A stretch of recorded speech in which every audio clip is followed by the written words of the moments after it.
ঠাকুরবাড়িতে যে ধুন্ধুমার কাণ্ড হয়েছিল, মমতাবালা ঠাকুর পন্থী মতুয়াদের সঙ্গে মারামারি হয় শান্তনুপন্থী মতুয়াদের মধ্যে, এবং সেই ঘটনায় একজনকে গ্রেফতার করেছে পুলিশ। ধৃত বরুণ বিশ্বাস শান্তনুপন্থী বলে পরিচিত। মমতাবালা ঠাকুরের অভিযোগে গ্রেফতার বরুণ।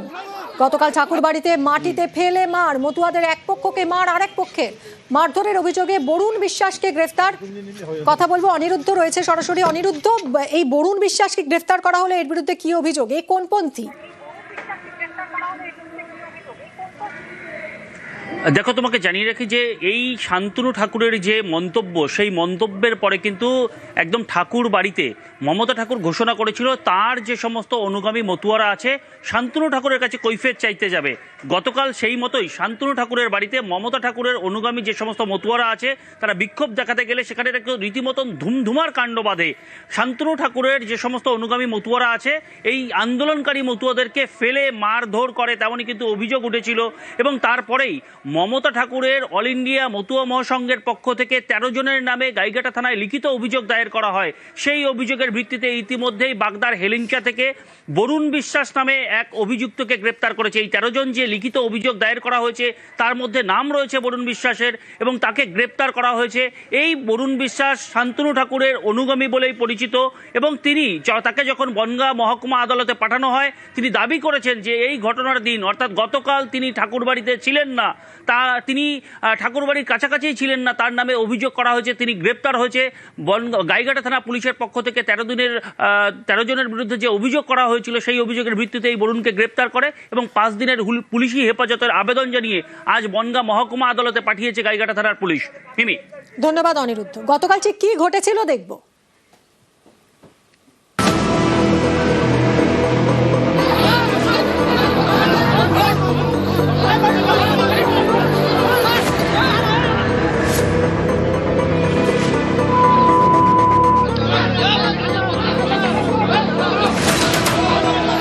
কখনো ধাক্কা, কখনো আবার ফেলে মা, কিল জ্বর কিছুই বাদ গেল না।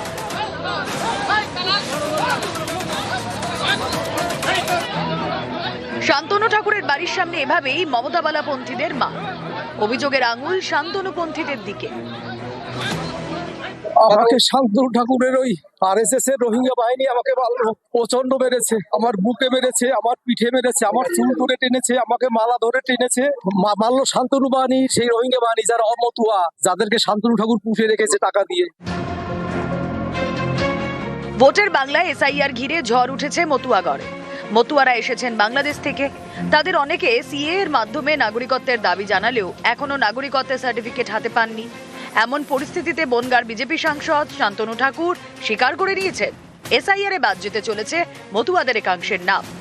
এ নিয়েই মমতাবালা ঠাকুরপন্থীদের মতুয়াদের মধ্যেই বিক্ষোভ তৈরি হয়। বুধবার তারা ঠাকুর বাড়িতে শান্তনু ঠাকুরের বাড়ির সামনে বিক্ষোভ দেখাতে যান। অভিযোগ, তখন তাদের ফেলে মারেন শান্তনুপন্থীরা।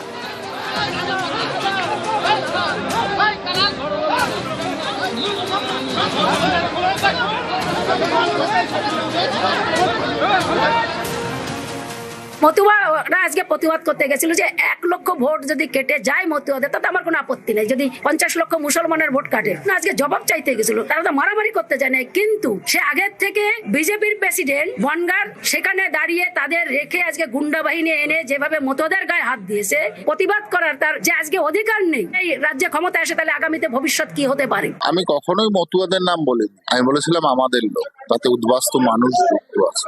যদি বাদ যায় তাহলে আমাদের মেনে নেওয়া উচিত। এই কারণে আমরা যাদের দ্বারা অত্যাচারিত তারাও এই দেশে এসছে। কেউ নাগরিকত্ব থেকে বাদ যাবে না। নাগরিকত্ব পেলে সে ভোটার লিস্টে তার নাম থাকবে, এটা তো স্বাভাবিক ব্যাপার। আমরা তুলবো। মমতা ঠাকুর একটা সম্পূর্ণ অশিক্ষিত মহিলা, পুরো অজ্ঞতার সঙ্গে কোন রকম চালচুলো নেই। একটা ন্যারেটিভ খাড়া করতে হবে, টিএমসির পক্ষ থেকে দেখাতে হবে, কারণ ওর কটা টিকিট নিতে হবে না।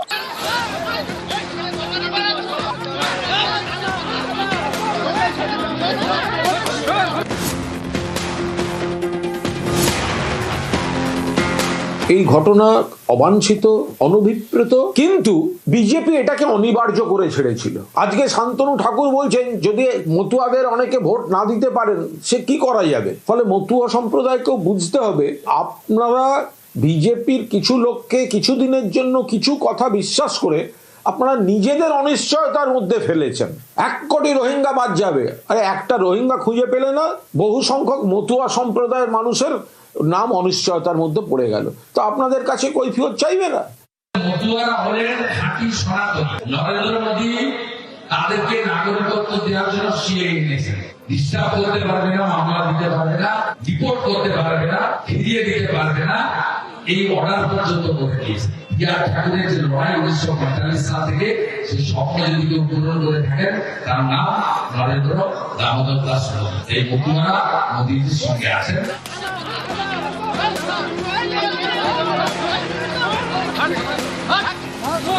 নিউজ 18 বাংলা।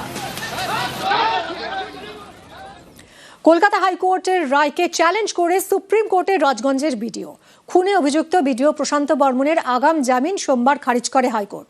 72 ঘন্টার মধ্যে তাকে আত্মসমর্পণ করতে বলে। একে চ্যালেঞ্জ করে সুপ্রিম কোর্টের রাজগঞ্জের বিডিও।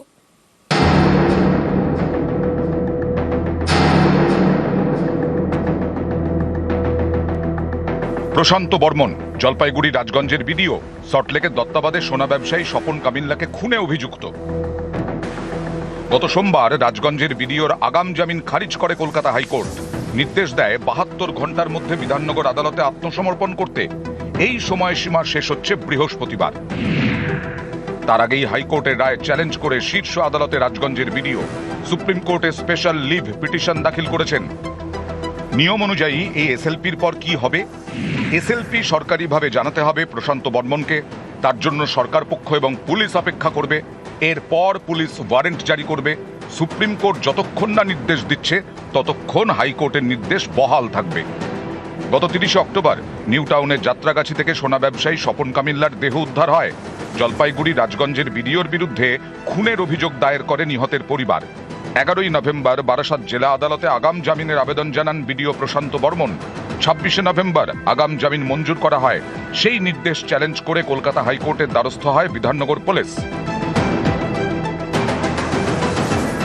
সোমবার সেই মামলার শুনানিতে রাজগঞ্জের বিডিও প্রশান্ত বর্মনের জামিন খারিজ করে দেয় কলকাতা হাইকোর্ট।